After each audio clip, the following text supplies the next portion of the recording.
त्यसै गरी सिमुलेसन को कुरा आज हामी गर्छौं।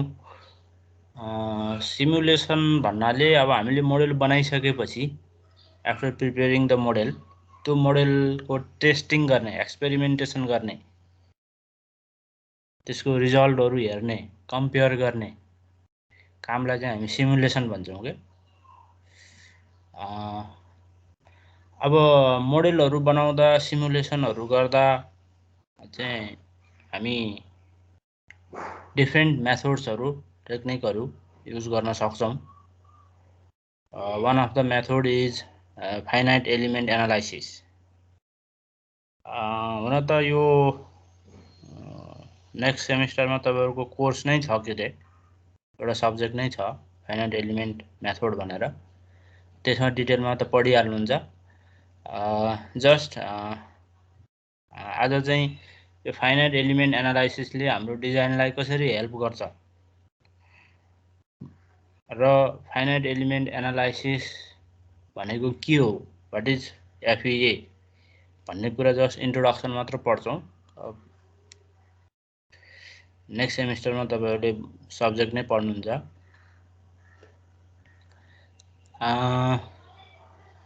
अब डिफरेन्ट मेथड्सहरु, अब जस्तै म्याथमेटिकल इक्वेसन पनि वान अफ द मोडेल हैन। त्यसको सोलुसन सल्भ गर्न सक्यौं भने हामीले त्यसको सोलुसनबाट सर्टेन आइडियाहरु लिन सक्छौं, अब्टेन हुन्छ हैन।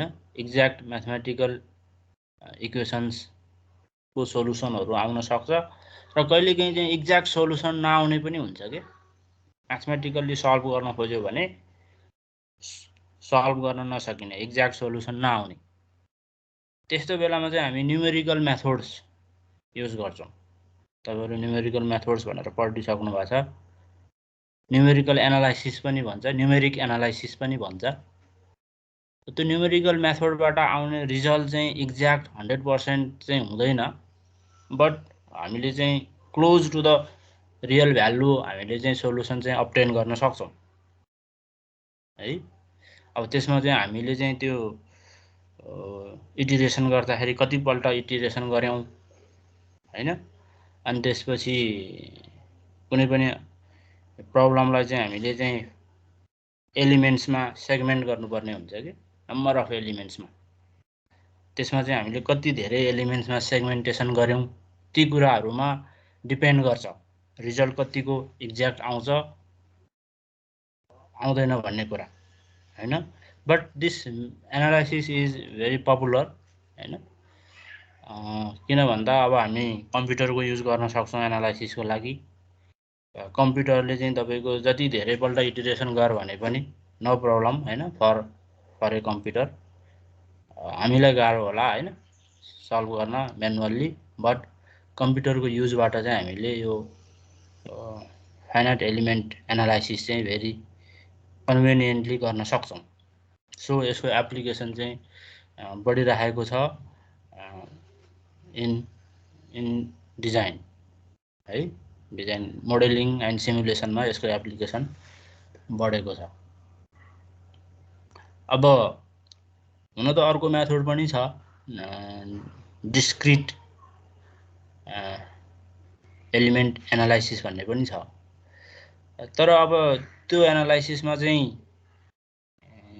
सपोज तपाईको कुनै अब्जेक्ट चाहिँ भेरी इरेगुलर शेपको छ, कुनै स्ट्यान्डर्ड शेपको छैन, एकदमै इरेगुलर ज्योमेट्री छ भने त्यो फाइनाइट डिस्क्रिट मेथडबाट चाहिँ हामीले सल्भ गर्न चाहिँ अलिकति गाह्रो हुन्छ और एक्ज्याक्ट सोलुसन आउँदैन। त्यसैगरी अब बाउन्ड्री कन्डिसन भेरी अनयुजुअल छ, material itself very non homogeneous छ भने चाहिँ हामी फाइनाइट एलिमेन्ट एनालाइसिस चाहिँ युज गर्छौं है। किन भन्दा यसले चाहिँ तपाईलाई यी सबै कम्प्लेक्सिटिजहरुमा पनि यो एनालाइसिसले काम गर्न सक्छ, सोलुसन दिन्छ। मैले अघि नै भनिसके भेरी कम्प्युटेसनली इन्टेन्सिभ हुन्छ, धेरै पल्ट क्याल्कुलेसन गर्नुपर्ने, धेरै अर्डरको म्याट्रिक्सहरु सल्भ गर्नुपर्ने, नम्बर अफ भेरिएबल्सहरु नम्बर अफ इक्वेसन्सहरु एकदमै धेरै भयो भने पनि we can use this method हैन कम्प्युटरबाट हामीले कम्प्युटरको हेल्प लिन सक्छौं कम्प्युटरमा सफ्टवेयरहरु पनि डेभलप हुन्छ फर दिस एनालाइसिस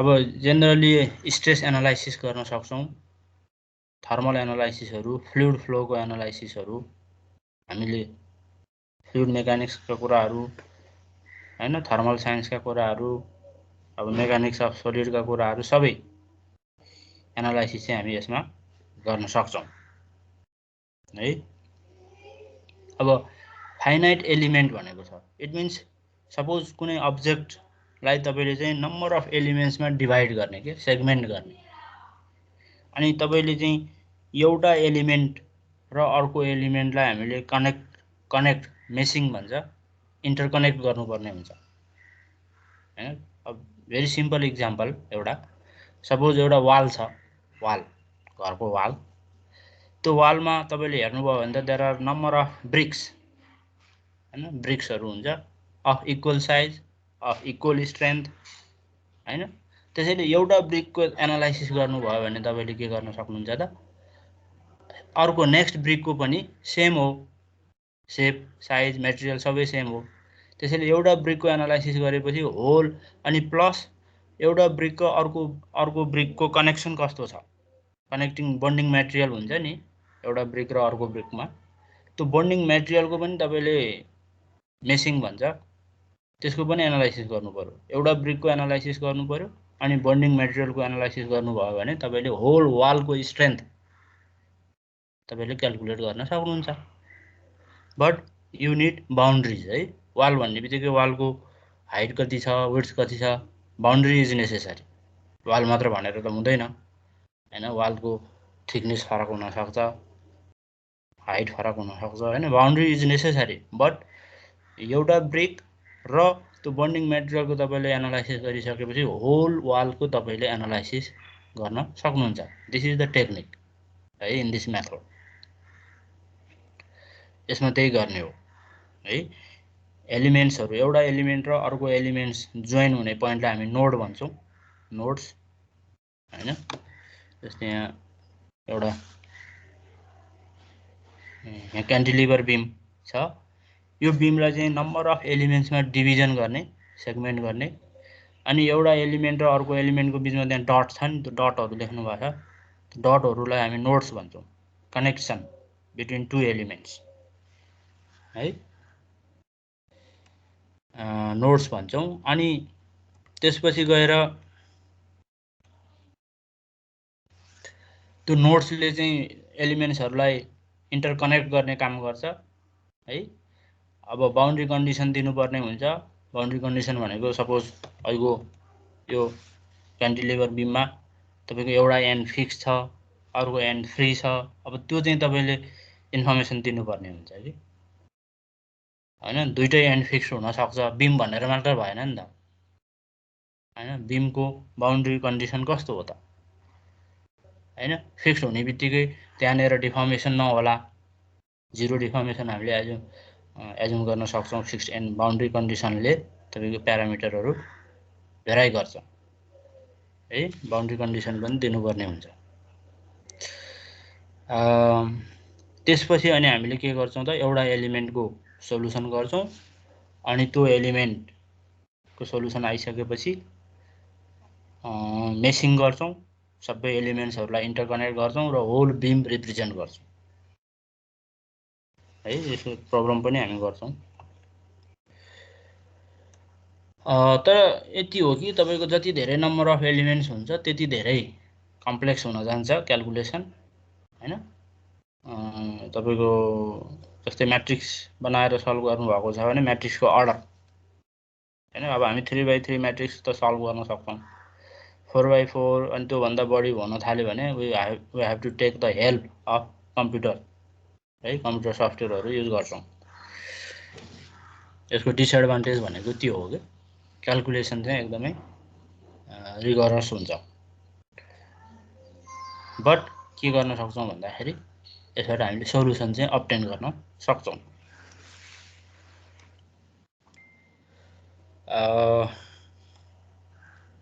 ए बीमको एउटा इक्जाम्पल हेरौँ।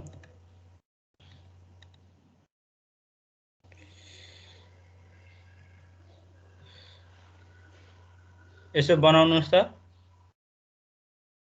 पेपरमा।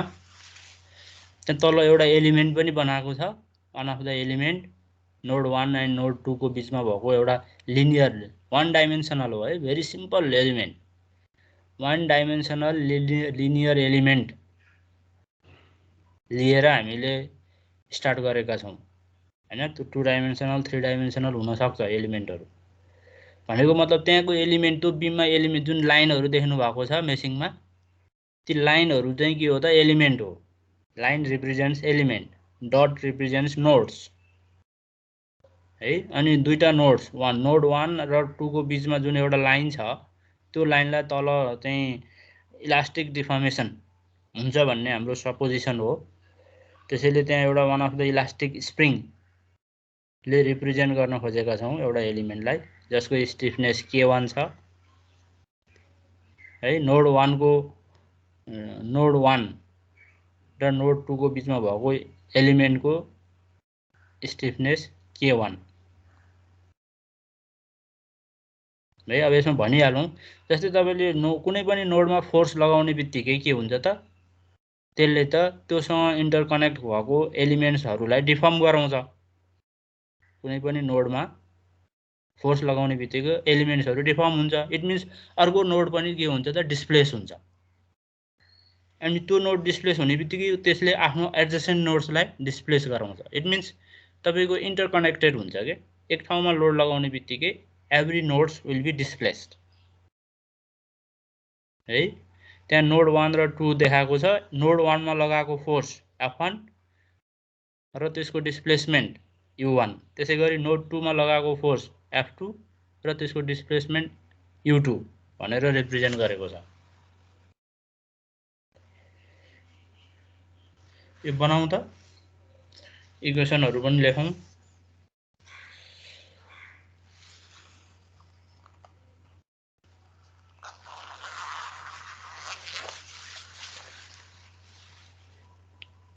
सर यो दुईटा नोडमा F1 र F2 छुट्टा छुट्टै फोर्स लगाएको हो कि सेम फोर्स नै पछि कम भएर गएको, कसो? अब यो त छुट्टा छुट्टै फोर्स हो। नोड 1 मा लगाएको फोर्सलाई F1 भनेको छ, नोड 2 मा लगाएकोलाई F2 भनेको छ। छुट्टा छुट्टै हो यो इक्जाम्पलमा।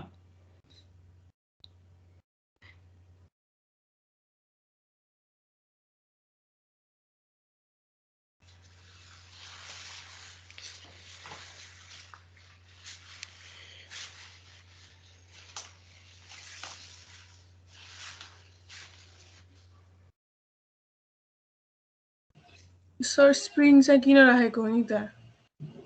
वान अफ द रिप्रेजेन्टेसन हो। इलास्टिक एलिमेन्ट भएको हुनाले इलास्टिक स्प्रिङले रिप्रेजेन्ट गर्न खोजेको, इलास्टिक डिफर्मेसन सो गर्न खोजेको।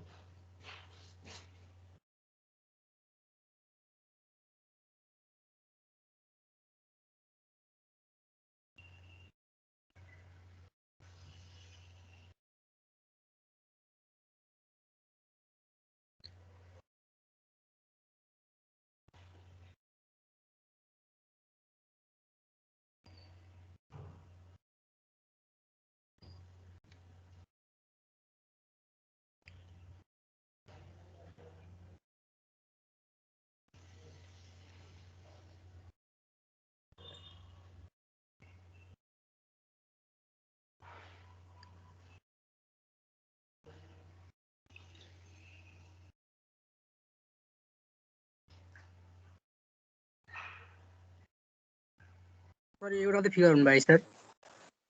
त्यो एउटा फिगर अनि तलको इक्वेसनहरु। इक्वेसनहरु त देखाएको छैन सर। इक्वेसन 10.25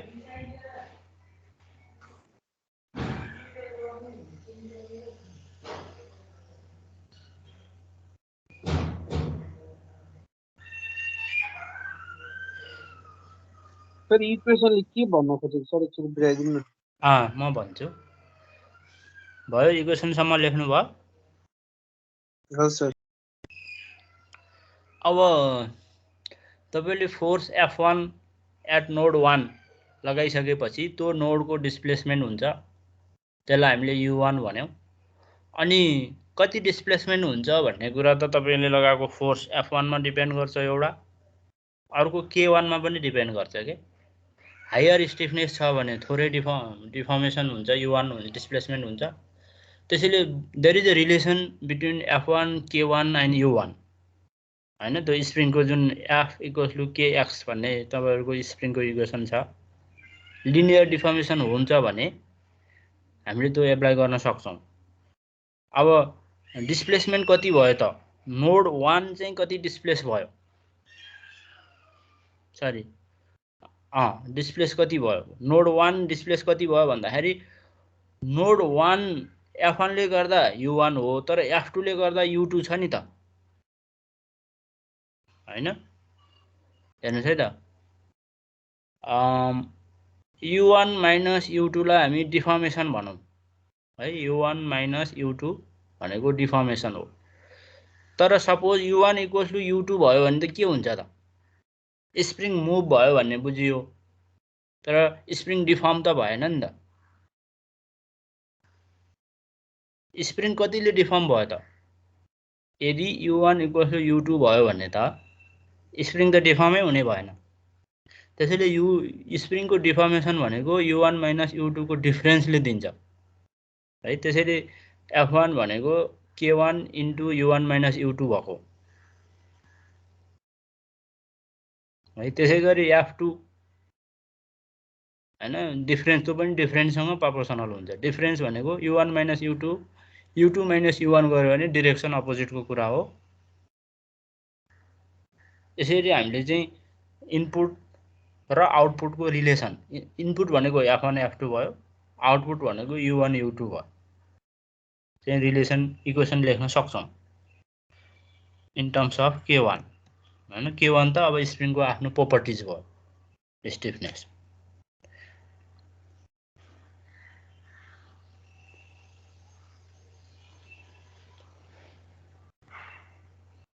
भयो, इक्वेसन सम्म भयो।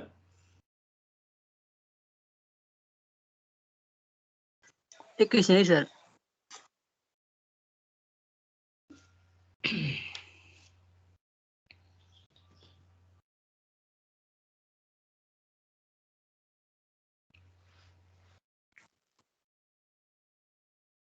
त्यसलाई म्याट्रिक्सको फर्ममा लेख्न सकिन्छ। म्याट्रिक्सको फर्ममा लेखौं।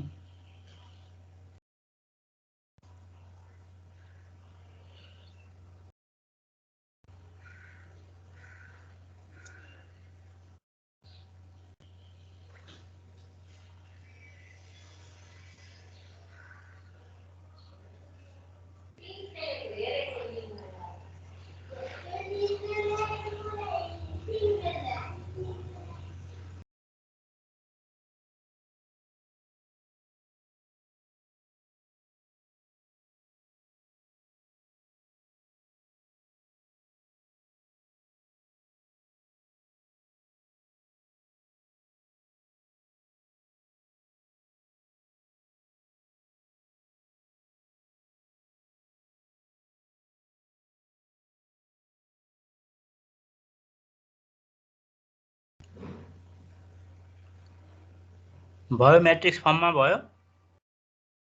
हजुर भयो सर। ल, भयो सर। अब त्यसमा तीनटा म्याट्रिक्स छ हैन। एउटा त इनपुट F1 F2 भनेको इनपुटको लागि भयो, त्यो म्याट्रिक्स। U1 U2 आउटपुटको लागि भयो। अनि अर्को नेक्स्ट म्याट्रिक्समा चाहिँ K1 in terms of K1 छ, त्यसलाई हामी स्टिफनेस म्याट्रिक्स भन्छौं। 2/2 अर्डरको छ यो चाहिँ, 2/2 है। लिनियर एलिमेन्ट भएको हुनाले जम्मा 2/2 अर्डरको बन्ने भयो। अब त्यो स्टिफनेस भनेको के हो त भन्दाखेरि, अब हाम्रो एक्जाम्पलमा हैन, अब हाम्रो एक्जाम्पलमा त बीम भन्ने बित्तिकै त्यसको certain cross sectional area A, त्यसको इलास्टिक यंग्स मोडुलस E हैन, त्यसको टर्म्समा लेख्नु पर्ने हुन्छ के स्टिफनेस म्याट्रिक्सलाई। त्यसैले त्यहाँ एउटा लेखेको छ, हेर्नुस् त, F1 भनेको त A1 E U1/L1 हैन यसरी लेख्न सक्छौं भनेपछि EA/L represents the stiffness K1 हाम्रो बीम को लागि K1 को भ्यालु भनेको F1/U1 भयो F1/U1 भनेको AE/L एलिमेन्ट 1 भएको हुनाले एलिमेन्ट 1 को लागि A1 L1 लेख्न पर्यो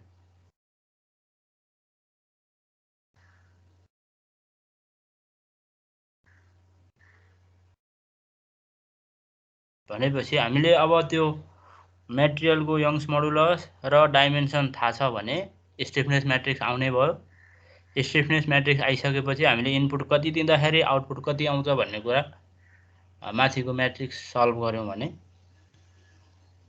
सोलुसन आउने भयो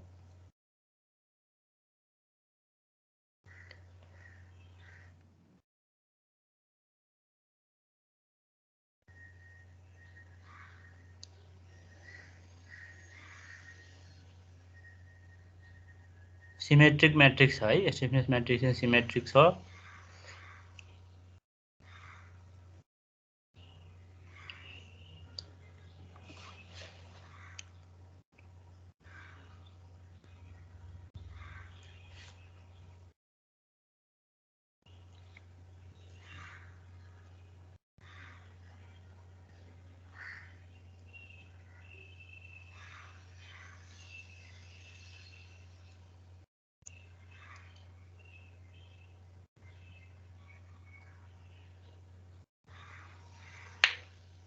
भयो यहाँसम्म भयो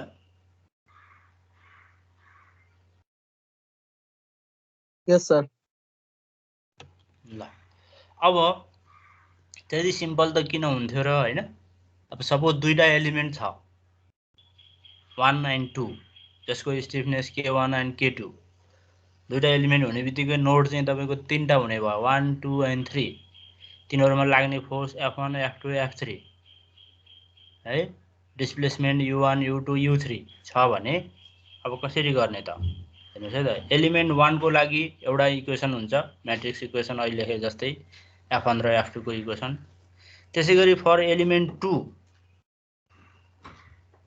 को इक्वेसन कस्तो हुन्छ त F1 र F2 हुँदैन त्यहाँनेर F2 र F3 हुन्छ किन भन्दाखेरि एलिमेन्ट 2 भनेको त इन बिट्विन नोड 2 and 3 त्यसैले F2 र F3 हुन्छ त्यसमा फोर्स है दुईटा इक्वेसन आयो के अब यो दुईटा इक्वेसनलाई हामीले एड गर्छौं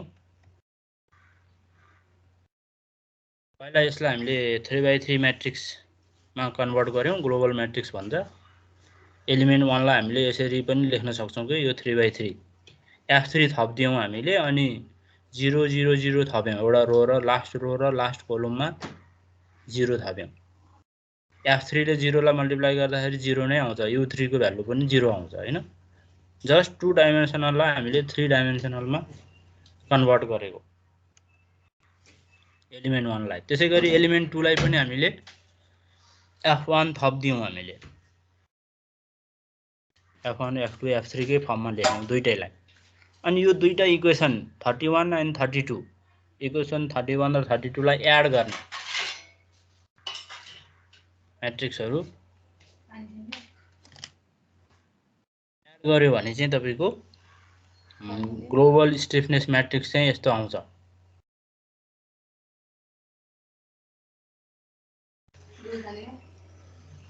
F1 F2 F3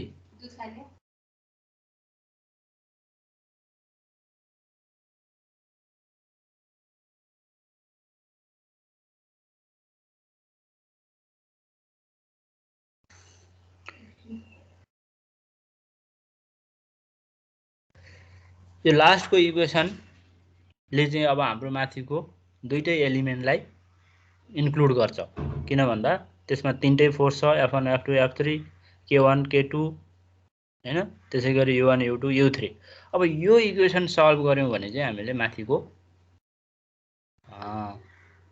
यो लास्ट को इक्वेसन चाहिँ लेखौं त ग्लोबल स्टिफनेस म्याट्रिक्स सर यसमा त स्टिफनेस म्याट्रिक्स मात्रै स्टिफनेस म्याट्रिक्स मात्रै दुईटा जोडेको छ है सर हो दुईटा म्याट्रिक्सलाई एड गरेको हो। अब म्याट्रिक्स एडिसन हो यो। हजुर सर। इक्वेसन 31 र 32 एड गरेको एडिसन अफ म्याट्रिक्स। यस्तो गर्नु भएको छैन म्याथमा?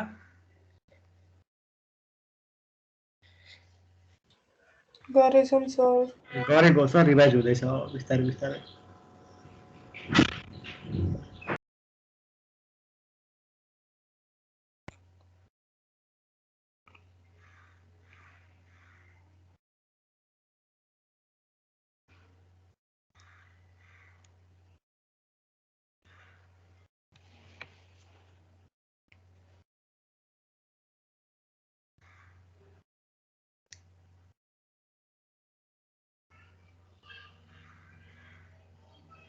अब यो ग्लोबल स्टिफनेस म्याट्रिक्सको युज गरेर हामीले अब माथिको त्यो जुन क्यान्टिलिभर बिमलाई पनि हामीले सल्भ गर्न सक्छौँ।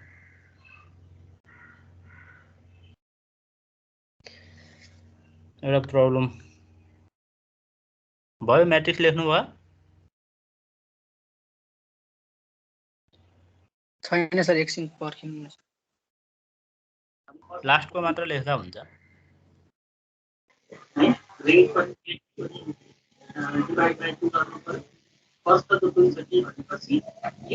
सुनिएन? आउन आएकै थियो।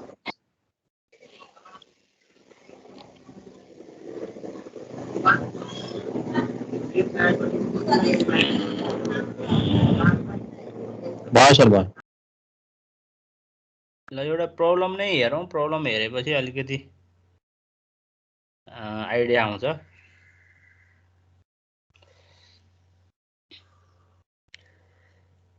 यहाँ एउटा प्रब्लम छ, न्युमेरिकलै गर्ने कि 2 एलिमेन्ट मोडेल बनाएको छ। क्वेसन छ त्यहाँनिर 2 bars of different materials are welded together end to and.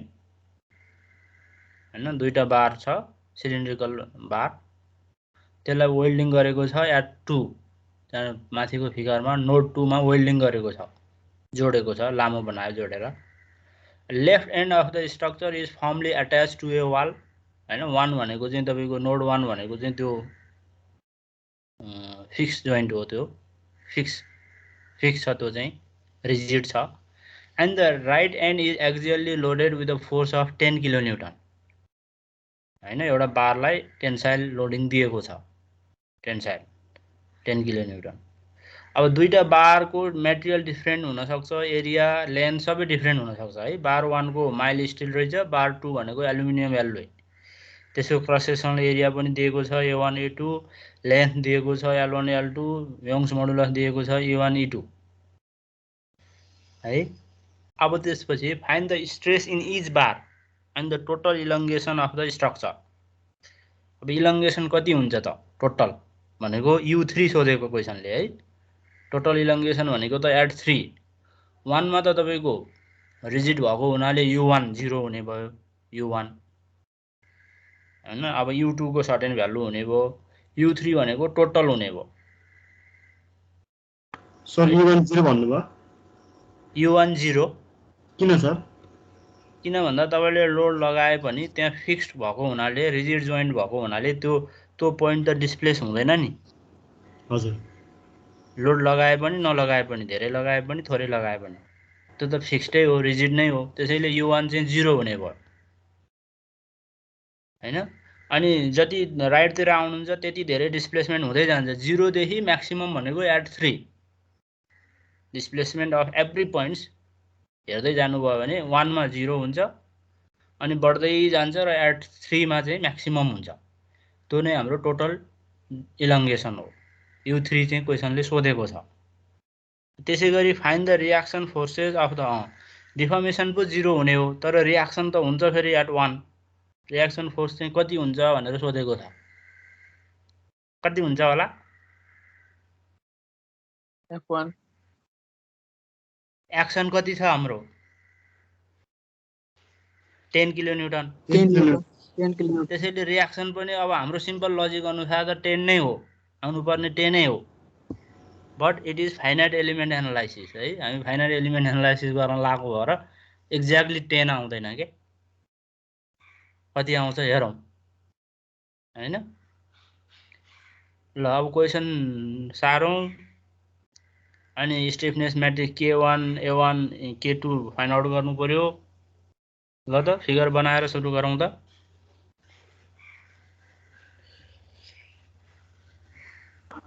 Sir solution चाहिँ एक्ज्याक्टली लोडेडको लागि मात्र हो कि अर्को लागि नि गर्न मिल्छ?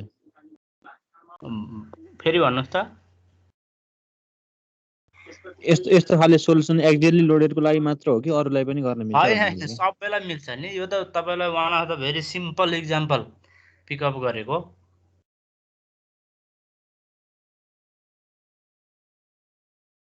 अब यो सिम्पलमा त हामीले जेनरली यस्तो यो फाइनाइट एलिमेन्ट भन्दा के अरे हाम्रो जुन स्ट्रेन्थ अफ मेटेरियलमा पढे जसरी गर्न सजिलो फास्ट हुन्छ यस्तो सिम्पलमा त। बट जब कम्प्लेक्स हुन्छ, एलिमेन्ट्सहरू धेरै हुन्छ, 3 डाइमेन्सनल हुन्छ, 4 डाइमेन्सनल हुन्छ, अनि त्यसपछि चाहिँ हामी फाइनाइट एलिमेन्ट चाहिँ प्रिफर गर्छौँ के। किन भन्दा म्यानुअल्ली गर्दा धेरै टाइम लाग्छ, अनि हामी के अरे यसरी फाइनाइट एलिमेन्ट मेथडबाट गर्छौँ।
सर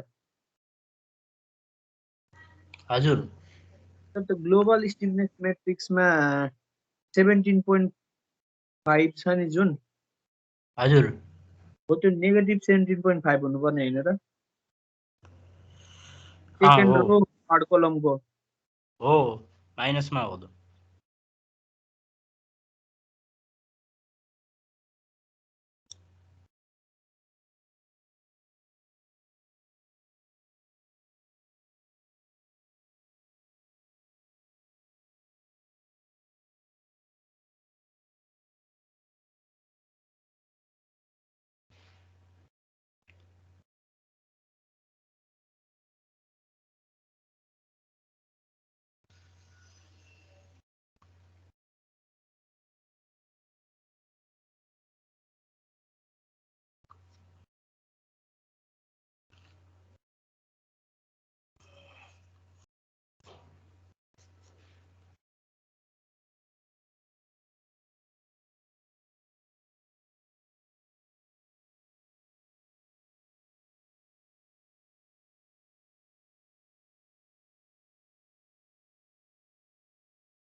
सर स्टिफनेस म्याट्रिक्स चाहिँ कसरी आएको यो?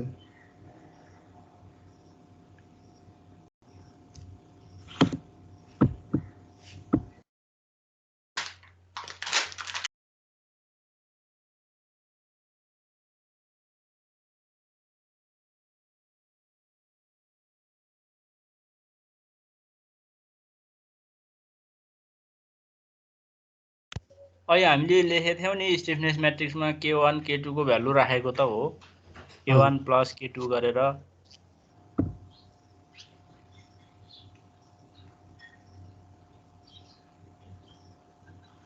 अनि कसरी बुझ्ने हो नि यसलाई? कसरी त्यो चाहिँ अलि गाह्रो भयो कि सर। एकैछिन है त। जस्तै यहाँ तपाईँले K1 को भ्यालु राख्नु पर्यो, स्टिफनेस म्याट्रिक्सको फर्स्ट एलिमेन्ट K1 राख्नु पर्यो, अनि लास्ट एलिमेन्ट K2 राख्नु पर्यो, अनि माइनस K2, यही भ्यालु राखेको हो K1 र K2 को भ्यालु।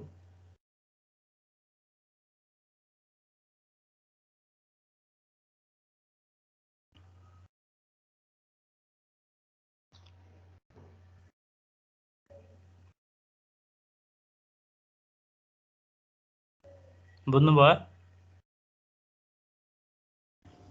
सर भयो।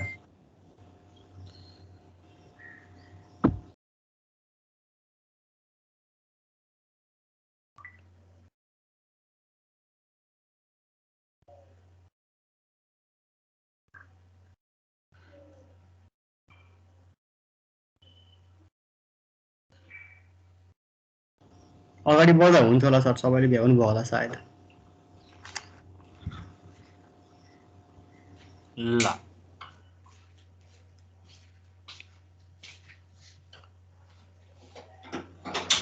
अब F1 भनेको त हाम्रो रियाक्सन भइहाल्यो हैन, F1 भनेको रियाक्सन भयो। U1 0 राख्नु पर्यो,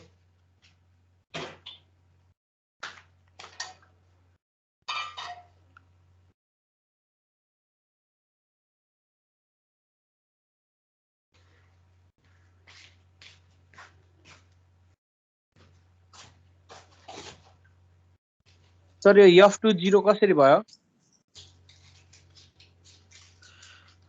एट नोड 2 मा लागेको फोर्सलाई हामी F2 भन्छौँ। नोड 2 मा चाहिँ यो इक्जाम्पलमा फोर्स नलागेको हुनाले यसलाई 0 लिनु पर्यो। 3 मा त फोर्स लागेको छ, F3 भनेको चाहिँ 10 किलोन्युटन नै भइहाल्यो।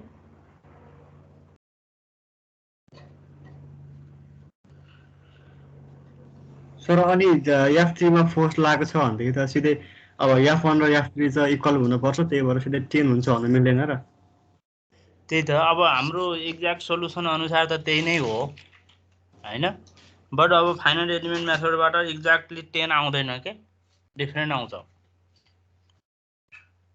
अब यो पो सिम्पल थियो र तपाईँले भन्न सक्नुभयो हैन। अब 3 डाइमेन्सनल अब नम्बर अफ एलिमेन्ट्स चाहिँ धेरै छ, म्याट्रिक्स चाहिँ तपाईँको सपोज 6x6 को छ भने त तपाईँले एक्ज्याक्ट सजिलै भन्न सक्नुहुन्न नि त।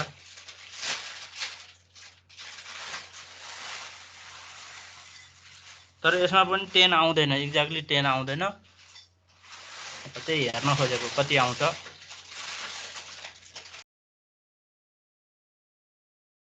$9.5 वटा 9 आउँदैछ।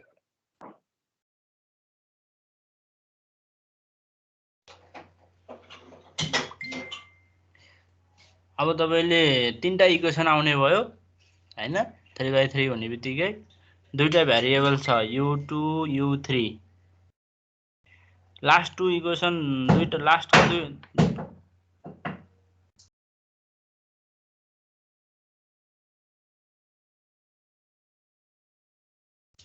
लास्ट 2 इक्वेसन सल्भ गर्यो भने U2 र U3 को भ्यालु आउँछ। अनि त्यसपछि त्यो भ्यालु लगेर फर्स्ट इक्वेसनमा राखिदिनु भयो भने P1 को भ्यालु आउँछ।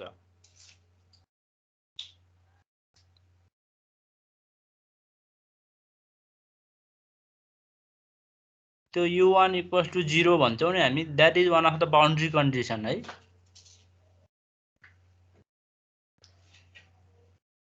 तर अनि फोर्सको डाइरेक्सनले केही फरक पार्दैन? पोजिटिभ नेगेटिभमा पोजिटिभ नेगेटिभ भन्नाले U1 र U2 होइन सर F1 F2 F3 जुन हजुरले हामीले यहाँ लास्टमा 10 हालेको छौँ नि सर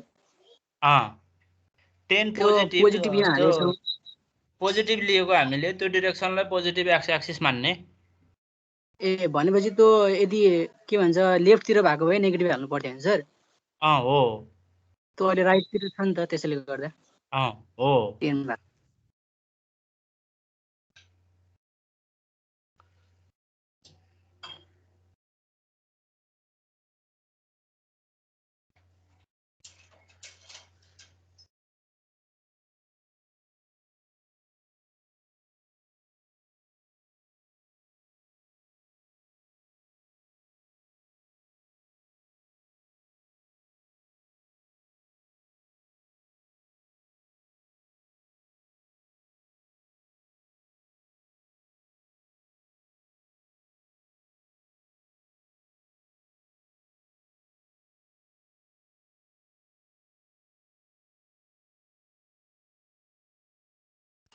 -9.996 आयो F1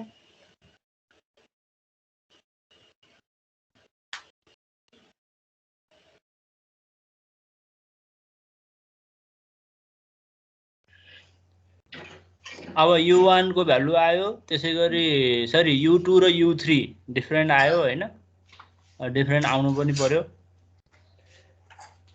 त्यसै गरी P1 को भ्यालु चाहिँ तपाईको 9.996 आयो हैन अब यो त भेरी क्लोज टु 10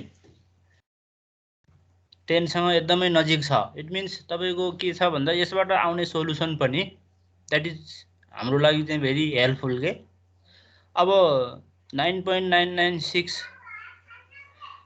लाई अब अझै मोर एक्युरेट बनाउन यसमा त जम्मा दुईटा एलिमेन्ट भयो हैन तपाईको चाहिँ तपाईले सपोज मैले अहिले भने नि एउटा वाललाई कतिवटा एलिमेन्ट बनाउने त जति धेरै एलिमेन्ट बनायो तपाईको सोलुसन चाहिँ त्यति धेरै क्लोज आउँछ के क्लोज टु 10 भने जस्तै रियल भ्यालुसँग क्लोज भएर आउँछ त्यसैले अब तर धेरै एलिमेन्ट बनाउने बित्तिकै के हुन्छ त हाम्रो म्याट्रिक्सको साइज बढ्छ क्याल्कुलेसन चाहिँ बढ्न जान्छ बट अब कम्प्युटरको हेल्प लियो भने हामीले वी क्यान सल्भ सर हजुर यो 9.996 त जुन हामीले यो U2 को भ्यालु आएको छ नि त्यो भ्यालुको डेसिमल पछिको भ्यालुलाई हामीले के भन्छ राउन्ड अफ गरेको कारणले गर्दा त्यो भ्यालु कम भएको रहेछ राउन्ड अफ नगर्दाखेरि त भ्यालु त ठ्याक्कै 10 नै आउने रहेछ सर 10 नै आयो हैन हो त्यस्तै एररहरु हुने हो के यसमा जब क्याल्कुलेसन बढी हुन्छ नि अब तपाईको यो पो सिम्पल म्याट्रिक्स भयो र भेरी क्लोज आयो तपाईको एकदमै ठुलो म्याट्रिक्सहरु भयो भने त के हुन्छ त भन्दाखेरि तपाईको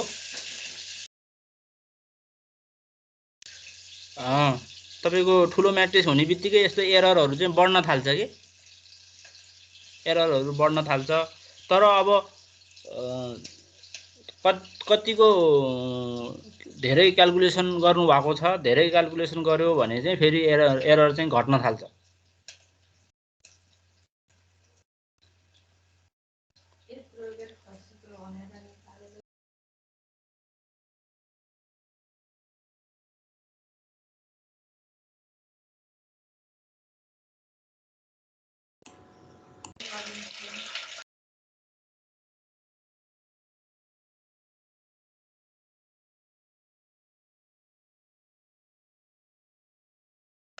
अब यो त जस्ट एउटा सिम्पल एक्जाम्पल हो तपाईहरुले अब अर्को सेमिस्टरमा फुल कोर्सै पढिहाल्नुहुन्छ अब हाम्रो यहाँ सिलेबसमा अलिकति इन्ट्रोडक्सन राखिदिएको भएर मैले यति कुरा बताएँ फाइनाइट एलिमेन्टको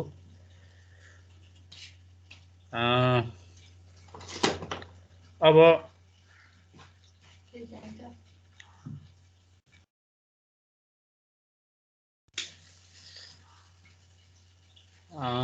अरु कुराहरु यो च्याप्टरमा सिमुलेसन भनेको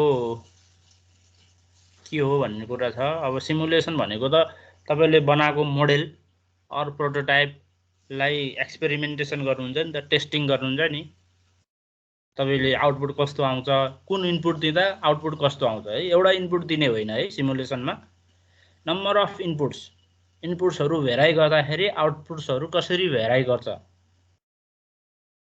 हैन। अनि त्यो आउटपुट्सहरू चाहिँ भनेको जस्तो आउँछ कि आउँदैन है। मोडल बनाउने पहिला, अनि त्यो मोडललाई चाहिँ तपाईको एउटा इन्भाइरोमेन्टमा राख्ने। इन्भाइरोमेन्ट भनेको कस्तो भन्दाखेरि जस्तै तपाईले प्लेनको मोडल बनाउनु भयो भने त्यसलाई चाहिँ आकाशमा उडाउनु पर्यो के हैन। जस्तै सिपको मोडल बनाउनु भयो भने त्यसको टेस्टिङ चाहिँ पानीमा लगेर गर्नु पर्यो के, यहाँ जमिनमा टेस्टिङ गरेर भएन के। बुझ्नुभयो नि। त्यसको इन्भाइरोमेन्ट कस्तो हो, त्यसको रियल इन्भाइरोमेन्टमा राखेर नम्बर अफ इनपुट्सहरू दिँदाखेरि आउटपुट्स कसरी भेराइ गर्छ भनेर हेर्ने काम, टेस्टिङ गर्ने काम, एक्सपेरिमेन्टेसन गर्ने कामलाई हामी सिमुलेसन भन्छौँ है। अब अहिले चाहिँ अब कम्प्युटरबाट गर्ने चलन बढी छ हैन, कस्ट इफेक्टिभ हुन्छ कम्प्युटरबाट गर्दाखेरि। जस्तै अब तपाईले एरोप्लेन पनि कम्प्युटरमै बनाउने, अनि त्यहाँ एयर हैन, एयर भन्ने एउटा डोमेन त्यो पनि कम्प्युटरमै तपाईले क्रिएट गर्न सक्नुहुन्छ कि, डिफ्रेन्ट सफ्टवेयरहरू युज गरेर हैन। कम्प्युटर सफ्टवेयरहरू हुन्छ तपाईले, अनि प्लेन चाहिँ त्यही के अरे कम्प्युटरमै तपाईले चाहिँ उडाएर हेर्ने हो है कम्प्युटर सिमुलेसनमा चाहिँ। अब सफ्टवेयरहरू धेरै छन्, म्याटल्याबबाट पनि तपाईले इटरेसनहरू गर्न सक्नुहुन्छ, एन्सिस भन्ने छ, अरू पनि छन् हैन। दिस इज कल्ड सिमुलेसन है। सिमुलेसन गर्नभन्दा पहिला चाहिँ तपाईले मोडलहरू बनाउनु पर्ने हुन्छ। अब मोडलमा अब जोमेट्रिक मोडल पनि बनाउनु पर्ने हुनसक्छ। जोमेट्रिक भनेको सेप एन्ड साइज, कुनै पनि अब्जेक्टको सेप एन्ड साइज कसरी बनाउने त, मेटेरियल कुन मेटेरियलको हो, कुन सेपको, कुन साइजको भनेर बनाउने कामलाई चाहिँ हामी जोमेट्रिक मोडलिङ भन्छौँ। अब तपाईले क्याडमा के अरे क्याडमा बनाउनु भयो होला, सोलिड वर्क्सहरू हुन्छ, क्याटिया भन्ने अर्को सफ्टवेयर छ, तिनीहरूमा चाहिँ तपाईले जोमेट्रिक मोडलहरू बनाउन सक्नुहुन्छ है। अब यस्तै गफगाफ छ यो च्याप्टरमा, यही हो, डाइडरबाटै हो मैले पढाएको। तपाईहरुले त्यहाँ हेर्नुभयो भने च्याप्टर कतिमा छ त्यहाँ। सर यो स्लाइडहरु अपलोड गर्दिन न। हुन्छ, यो स्लाइडहरु पनि म दिन्छु। अनि त्यहाँ अब त्यो बकिङहाम स्पाई थ्योरम चाहिँ तपाईहरुले पढिसकेको भएर मैले पढाइन, त्यहाँ छ, बुकमा छ, इक्जाम्पल पनि छ, हेर्नु त्यही बुकमा छ। यो जम्मा 4 आवरको भएको हुनाले यति मात्र गरौँ यसमा, यो च्याप्टरमा। अब अरु उता सरले, मनोज सरले ब्रेकको अलिकति बाँकी छ सर भन्नुभएको थियो, त्यसलाई पनि अलिकति हेरौँ आज, अनि अर्को दिन चाहिँ अर्को च्याप्टर सुरु गरौँला।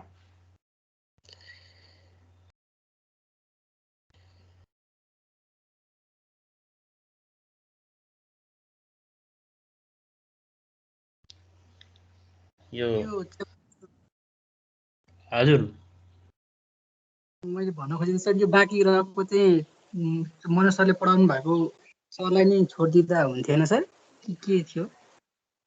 ए होइन, अब सरले म सरले पढाउनुहुन्छ भन्नुभयो, म हुन्छ भने अहिले सरले त सबै अन्त बिजी हुनुहुँदो रहेछ के अरे, अनि अलि बाँकी पोर्सन सरले लिनु भन्न थाल्नु भयो कि। ए ओके सर। सरहरू फेरि अब अन्त पनि बिजी हुनुहुन्छ। यसमा एक्जियल क्लजको बाँकी छ भन्दै हुनुहुन्थ्यो, र अनि इनर्जी कन्सिडरेसन्स हो, एक्जियल क्लज बाँकी थियो।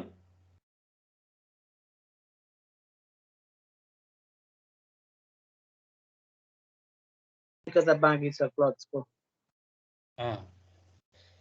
उता त्यो ब्यान्ड टाइपको त पढाउनु भयो।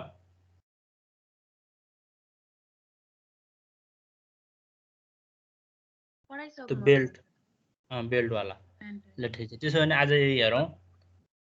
तर त्यो अघिको ऊ 10 कसरी आउँदैन भनेर भन्नुभयो एकचोटि पुत देखाइदिनु न मेरो लाइन गएर हेर्नै पाएन कि सर सल्भ गरेर 10 आयो त्यही भएर त। अब जस्तै क्यालकुलेसन गर्दाखेरि हामीले जति धेरै क्यालकुलेसन हुन्छ हाम्रो न्युमेरिकल्समा त्यति धेरै एरर आउँछ के। अब यो त सिम्पल भयो त्यसैले त्यति धेरै एरर आएको छैन 9.99 नै आएको छ।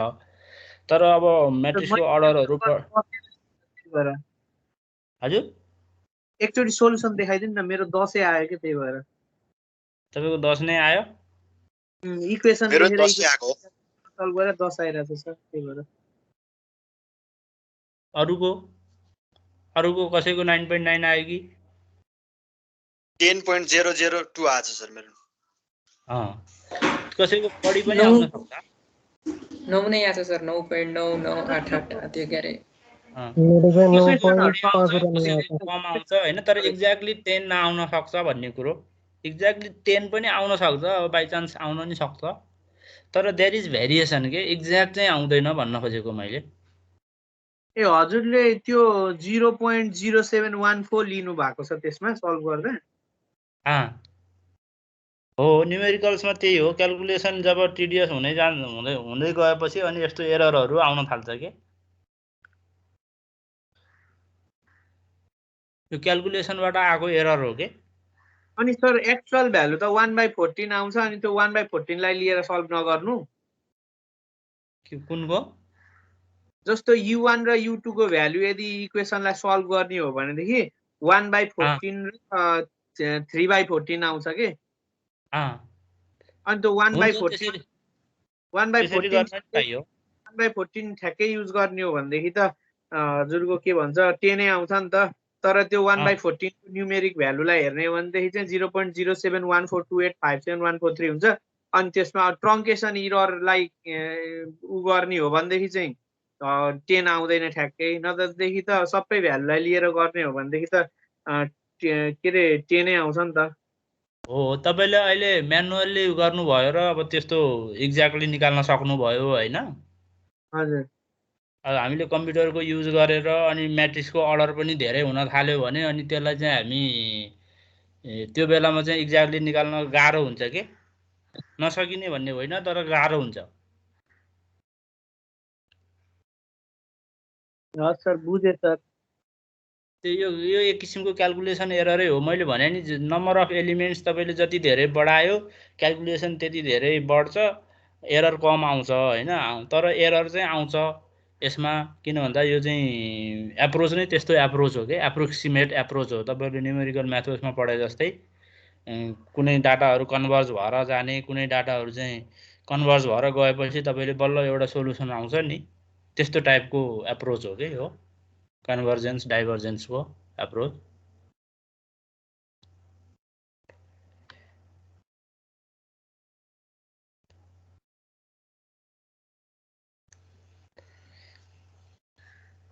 अब अर्को सेमिस्टरमा पढि नै हाल्नुहुन्छ त्यहाँ डिटेलमा। अहिले जस्ट एउटा इन्ट्रोडक्सन मात्रै हो यो, अब सिलेबसमा राखेको हुनाले। उता अटोमोबाइलमा चाहिँ छैन सिलेबसमा, त्यसैले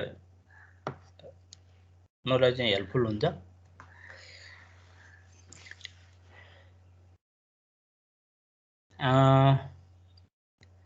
अब एक्जियल क्लच ब्रेक होइन, क्लच भने पनि ब्रेक भने पनि वर्किङ प्रिन्सिपल चाहिँ फ्रिक्सन मेटेरियल हुने भएको हुनाले एउटै च्याप्टरमा राखेको छ। अब हामीले डिस्क ब्रेक भनेर सुन्ने गरेको हो होइन। डिस्क ब्रेक पनि वान अफ द एक्जियल ब्रेकै हो त्यो एक्जियल। अब यो चाहिँ धेरै युजमा छ अझै यो एक्जियल क्लच ब्रेकहरू। एक्जियल किन भनेको भन्दाखेरि तपाईँको यहाँ फिगर छ कि छैन, के अरे जुन इन्गेजमेन्ट हुने ठाउँमा फ्रिक्सन मेटेरियलमा इन्गेजमेन्ट हुने ठाउँमा त्यो फ्रिक्सन प्लेटको मुभमेन्ट चाहिँ एक्जियल टु द साफ्टको डिरेक्सन र त्यसको डिरेक्सन एउटै हुने भएको हुनाले एक्जियल भनेको हो।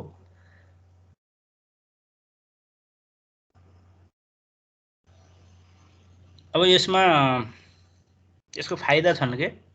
एक्जियल ब्रेकको अरू ब्रेकको भन्दा यसको बढी फाइदा छ। पहिलो कुरो त अरू ब्रेकमा चाहिँ तपाईँको के हुन्छ भने हाई स्पिडमा चाहिँ त्यसको ब्रेक लगाउने क्यापासिटी चाहिँ घट्छ के। हाई स्पिडमा सेन्ट्रिफ्युगल फोर्स बढी हुन्छ, सेन्ट्रिफ्युगल फोर्सको इफेक्टले गर्दाखेरि त्यसको ब्रेकिङ क्यापासिटी चाहिँ थोरै घटेको हुन्छ। बट अब यो टाइपको क्लच ब्रेकमा चाहिँ त्यो सेन्ट्रिफ्युगलको इफेक्ट चाहिँ आउँदैन। दिस इज द एडभान्टेज है।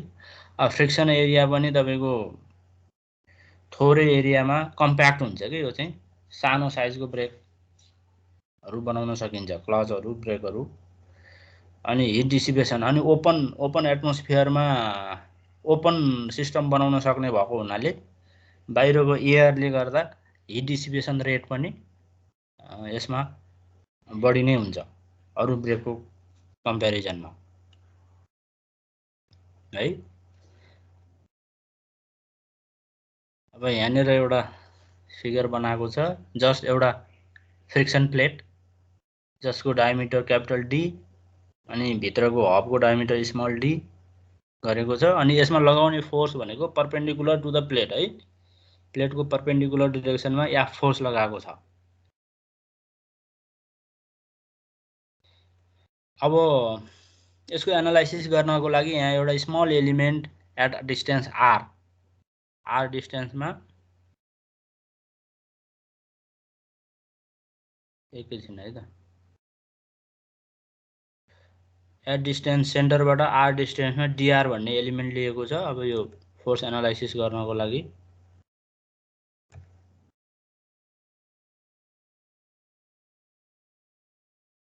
अब यसमा के हुन्छ भन्दाखेरि प्लेट नयाँ छ, यदि फ्रिक्सन प्लेट चाहिँ नयाँ छ भने के हुन्छ भने युनिफर्म प्रेसर चाहिँ हुन्छ। फोर्स लगाइसकेपछि युनिफर्म प्रेसर चाहिँ एचिभ हुन्छ, तर युनिफर्म वेयर चाहिँ हुँदैन के। सुरुमा चाहिँ छेउछेउमा पेरिमिटरतिर चाहिँ बढी वेयर हुन्छ, अनि पछि चाहिँ सडन वेयर भइसकेपछि बल्ल अलिक पुरानो हुन थालेपछि बल्ल युनिफर्म वेयर एचिभ हुन्छ। सुरुमा एप्लाई गर्दाखेरि युनिफर्म प्रेसर हुन्छ बट युनिफर्म वेयर चाहिँ हुँदैन। जब ब्रेक प्लेट चाहिँ पुरानो हुँदै जान्छ अनि त्यसपछि चाहिँ फेरि उल्टो हुन्छ, युनिफर्म वेयर चाहिँ सुरुमा युनिफर्म प्रेसर हुन्छ तर पछि गएर युनिफर्म वेयर हुन्छ, तर युनिफर्म प्रेसर हुँदैन फेरि त्यो बेलामा है। यहाँ वेयरलाई चाहिँ इन टर्म्स अफ यहाँनिर लेखेको छ F1 F2, P भनेको प्रेसर भयो, V भनेको भेलोसिटी, T भनेको टाइम है। हाई भेलोसिटी भयो भने पनि वेयर बढी हुन्छ, टाइम बढी भयो भने पनि, प्रेसर बढी भयो भने पनि हैन। अरू सबै कन्स्ट्यान्ट हुन् त्यो F1 F2। त्यसैले P र V हैन, P र V चाहिँ कन्स्ट्यान्ट, V भनेको फेरि R ओमेगा लेख्न सक्छौँ, ओमेगा पनि कन्स्ट्यान्ट हुन्छ एउटा डिस्कको लागि। त्यसैले P इन्टु R चाहिँ कन्स्ट्यान्ट भनेको मतलब R थोरै छ भने प्रेसर बढी हुन्छ भनेको मतलब पेरिफेरीतिर चाहिँ तपाईँको R बढी छ त्यसैले प्रेसर कम हुन्छ हैन। अनि R कम भएको एरियातिर चाहिँ फेरि के हुन्छ त, R को भ्यालु त भेराइ गर्छ नि त, from small d/2 to capital d/2 R vary गर्ने भएको हुनाले R कम भएको ठाउँमा प्रेसर बढी हुन्छ, प्रेसर R बढी भएको ठाउँमा कम हुन्छ। त्यसैले यहाँनिर लेखेको छ PA भनेको म्याक्सिमम प्रेसर है, म्याक्सिमम प्रेसर इन्टु कहाँनिर हुन्छ त म्याक्सिमम प्रेसर भन्दाखेरि रेडियस, इन्टरनल रेडियसमा R को भ्यालु मिनिमम हुँदाखेरि त्यो भनेको स्मल d/2। त्यो कन्स्ट्यान्टको भ्यालु चाहिँ PA इन्टु d/2 लेख्न सकिन्छ। हुन त यस्तो डेरिभेसन नसोध्ला इक्जाममा, तर अब न्युमेरिकल गर्न सजिलो हुन्छ भनेर। अब त्यसैले तपाईँले लगाएको फोर्स त्यो dr भन्ने एलिमेन्टमा, dr भन्ने एलिमेन्टको एरिया कति हुन्छ त 2πr dr हुने भयो, 2πr dr। अनि 2πr dr इन्टु प्रेसर गर्यो भने चाहिँ स्मल फोर्स df आउने भयो। यो स्मल फोर्सलाई हामीले के गर्छौँ, इन्टिग्रेट गर्छौँ है। 2πr dr इन्टु p लाई इन्टिग्रेट गर्छौँ from small d/2 to capital d/2 to find total force है। टोटल फोर्स यो डाटा बुकमा दिएको छ यो इक्वेसन, युनिफर्म वेयर हुँदाखेरिको हामीले कति फोर्स लगाउन सक्छौं त भन्दा इट डिपेन्ड्स हैन डाइमेन्सनमा डिपेन्ड गर्ने भयो एउटा अर्को चाहिँ यसको लिमिट कुनै पनि प्लेटको म्याक्सिमम अलाउएबल प्रेसर हुन्छ पीए त्यसमा डिपेन्ड गर्छ एफ को एउटा इक्वेसन त्यसैगरी नेक्स्ट इक्वेसन भनेको चाहिँ फेरि के हो त भन्दा त्यही डीएफ लाई आर ले मल्टिप्लाई गरेको आर ले मल्टिप्लाई गर्ने बित्तिकै के भयो आर स्क्वायर हुने भयो अनि फेरि त्यो फोर्सलाई फ्रिक्सनल फोर्सले मल्टिप्लाई गर्यो भने चाहिँ के आउने भयो त नर्मल फोर्स आउने भयो यो त फ्रिक्सनल फोर्स हो नि त माथिको फोर्स त माथिको फोर्स माथिबाट आएको फर्स्ट इक्वेसन भनेको फ्रिक्सनल फोर्स हो यसलाई फेरि स्मल एफ ले कोएफिसिएन्ट अफ फ्रिक्सनले मल्टिप्लाई गर्यो भने चाहिँ नर्मल फोर्स आउँछ नर्मल फोर्सले आर लाई मल्टिप्लाई गर्यो भने फेरि टर्क आउने भयो यसरी चाहिँ टर्क टोटल टर्क चाहिँ फेरि इन्टिग्रेट गर्छौं d/2 टु d/2 र टोटल टर्कको पनि इक्वेसन यो दुईटा इक्वेसन चाहिँ डाटा बुकमा दिएको छ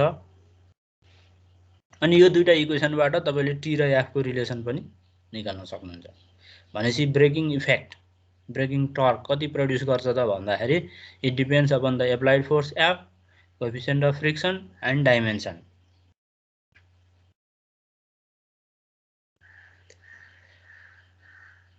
अब युनिफर्म प्रेसर हुँदाखेरि अलिकति फरक छ युनिफर्म प्रेसर हुँदाखेरि चाहिँ के हुन्छ भन्दा पी चाहिँ कन्स्ट्यान्ट हुन्छ व्हिच इज पीए को बराबर लिन पाइयो हामीले पीए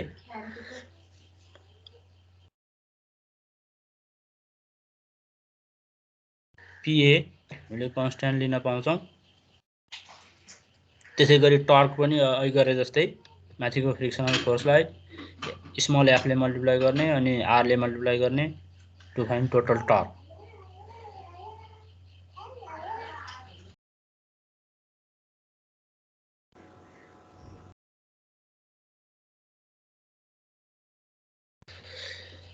अनि त्यसैगरी टर्कलाई पनि इन टर्म्स अफ एफ हामीले लेख्न सक्छौं युनिफर्म प्रेसरको केसमा अब माथिको इक्वेसनलाई यो इक्वेसनलाई हामीले यसरी पनि लेख्न सक्छौं है यसबाट के गरेको छ भने डी कमन लिएको छ small D sorry capital D common लिएको छ क्यापिटल डी कमन लियो भने के भयो त 1 प्लस d/d हुने भयो अनि टर्क बाइ एफ यो इक्वेसनलाई चाहिँ हामी ग्राफिकली प्लट गर्न सक्छौं के ग्राफिकली प्लट गर्न सक्छौं t by F F D by axis तिर अनि d/d चाहिँ एक्स एक्सिस तिर प्लट गरेको छ प्लट गर्दाखेरि युनिफर्म प्रेसरको केसमा एउटा ग्राफ आएको छ युनिफर्म वेयरको केसमा स्ट्रेट लाइन आएको छ है त्यसैले जब d/d बढी हुन्छ d/d चाहिँ तपाईको सपोज 0.6 भन्दा बढी हुँदाखेरि 0.6 भन्दा बढी छ भने चाहिँ इट डजन्ट म्याटर है uniform pressure uniform wear same नै रिजल्ट हुन्छ भनेको मतलब नयाँ क्लच प्लेट भए पनि पुरानो भए पनि खासै फरक पर्दैन तर d/d कम छ भने चाहिँ फेरि नयाँ क्लच प्लेटले चाहिँ के हुने भयो त युनिफर्म प्रेसर एक्जिबिट गर्ने भयो युनिफर्म वेयर त पछि सर्टेन पुरानो हुँदै गएपछि युनिफर्म वेयर एचिभ हुने भयो त्यसैले चाहिँ नयाँ क्लच प्लेटहरुको चाहिँ ब्रेकिङ क्यापासिटी चाहिँ अलिकति बढी हुन्छ पुरानो भएपछि चाहिँ फेरि यो तलको स्ट्रेट लाइन जस्तै अलिकति कम वेयर हुन्छ अब यसको न्युमेरिकल त सजिलो छ हैन इक्वेसन नै सजिला छन् अब बुकमा छ न्युमेरिकल छ हेर्नु होला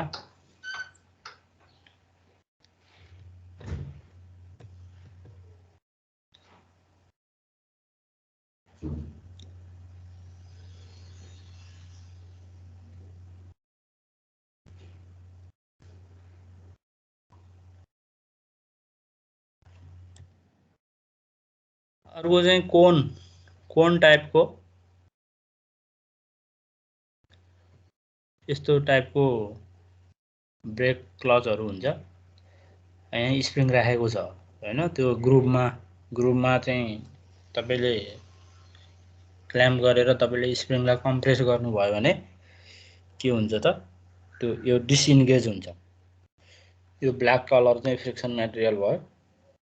यो स्प्रिङलाई कम्प्रेस गर्दाखेरि यहाँनिर फ्रिक्सन मटेरियलसँग डिसइन्गेज हुन्छ हैन। अब यसको पनि आफ्नै एडभान्टेज डिसएडभान्टेज छ है। यसको ब्रेकिङ क्यापासिटी बढी हुन्छ हैन, यो कोन सेपले गर्दा, कोन एंगलले गर्दा। अब यो कोन एंगल कम भयो भने जति कम राख्न सक्यो त्यति धेरै ब्रेकिङ क्यापासिटी हुन्छ है। ब्रेकिङ क्यापासिटी ज्योमेट्रिकल्ली हामीले लगाउने फोर्स भनेको एक्जियल हुन्छ यसमा हैन। अब त्यो एक्जियल फोर्सको कम्पोनेन्ट अल्फा एंगलमा भएको हुनाले सर्टेन कम्पोनेन्ट चाहिँ त्यहाँ फ्रिक्सन फोर्समा फ्रिक्सन मटेरियलमा लाग्ने हो।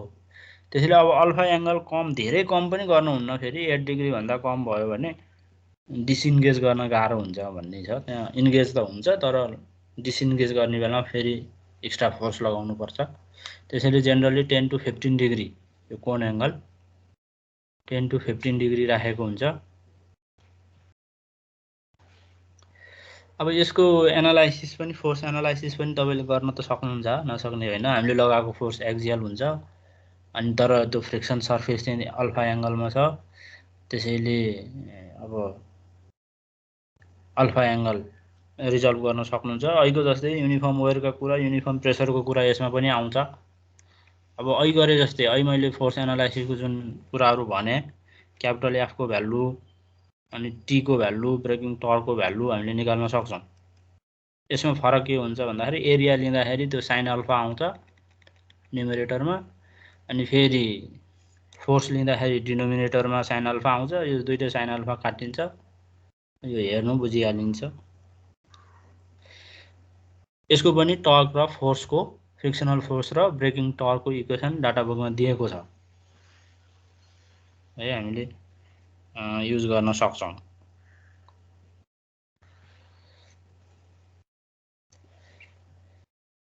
एउटा प्रब्लम गरौँ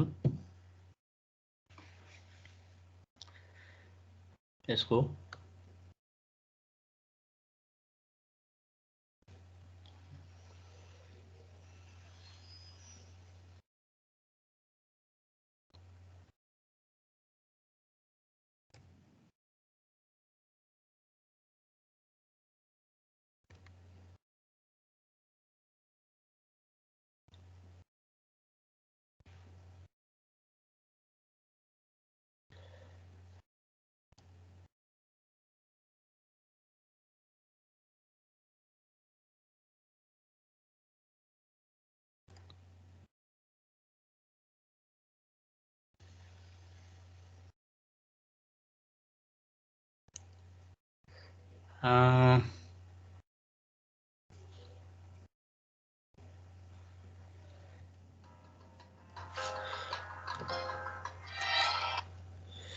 यो क्वेसन नम्बर 16 एमएम मा रहेछ।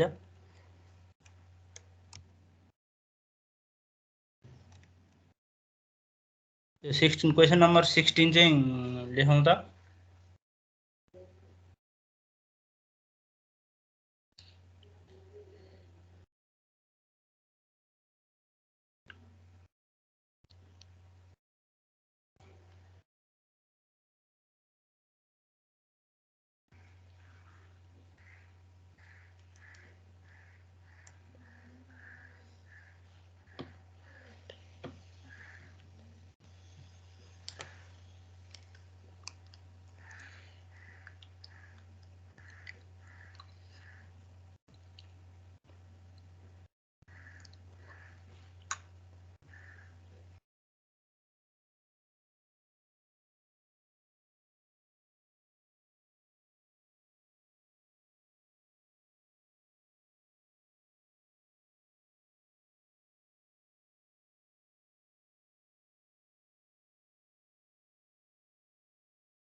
सर त्यो फर्मुला वाला स्लाइड लगाइदिनु।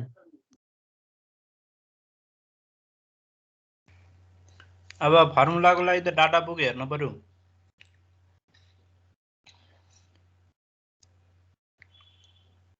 डाटा बुकमा पल्टाउनुहोस् त फर्मुला।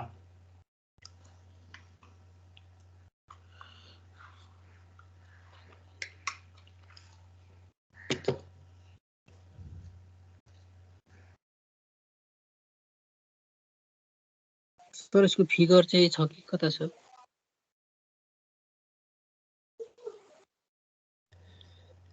फिगर त अब सिम्पल एउटा प्लेट बनाउने हो ओडी र आइडी को हैन, त्यति मात्र हो।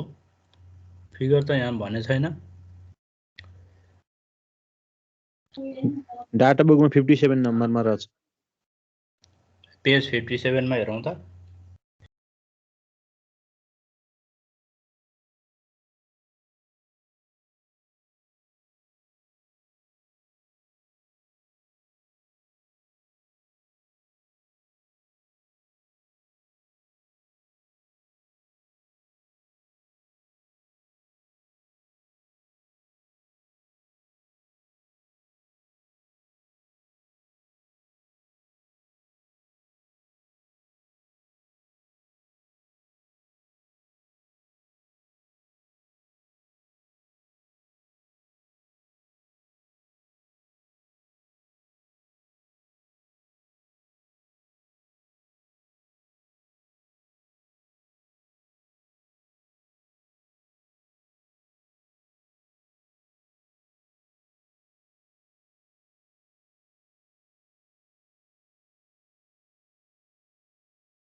फिफ्टी सेभेनको कुन फर्मुला हाल्ने हो राजेश?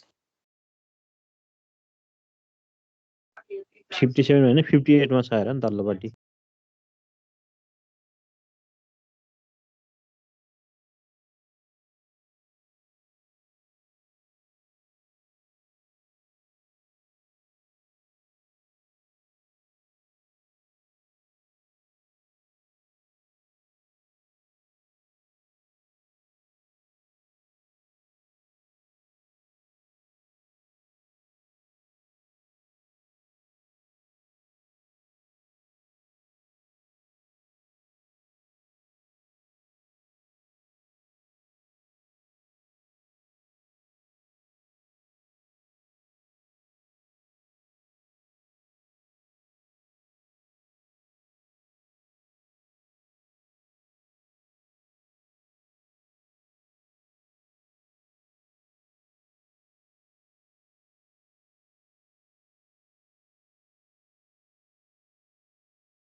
कति आयो एन्सर?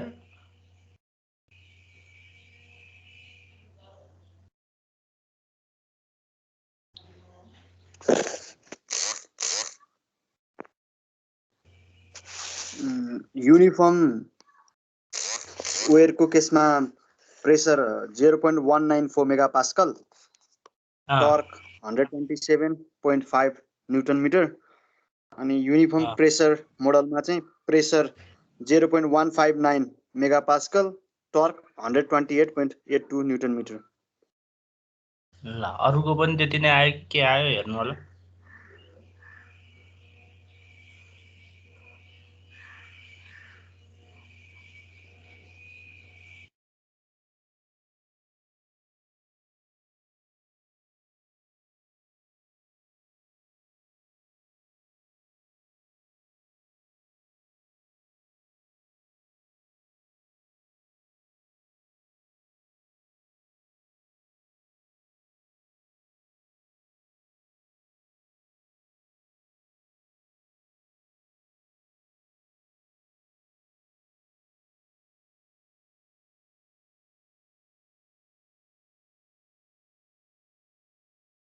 राजेश तिमीले गरेको पठाउ त, एन्सर मिलेन जस्तो लाग्यो।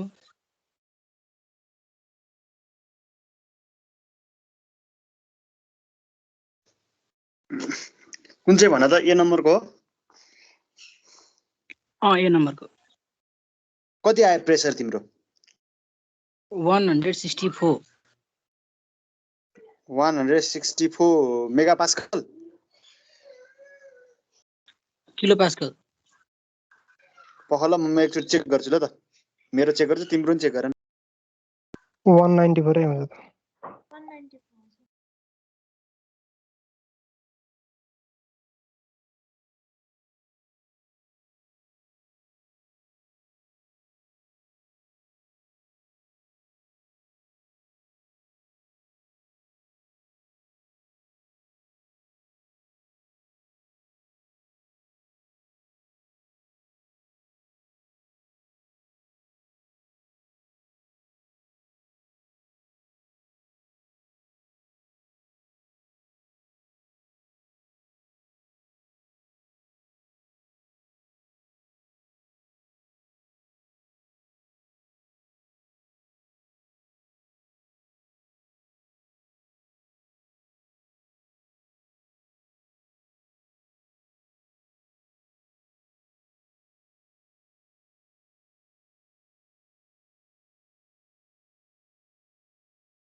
मैले मेगापास्कल भने नि त त्यति नै हो।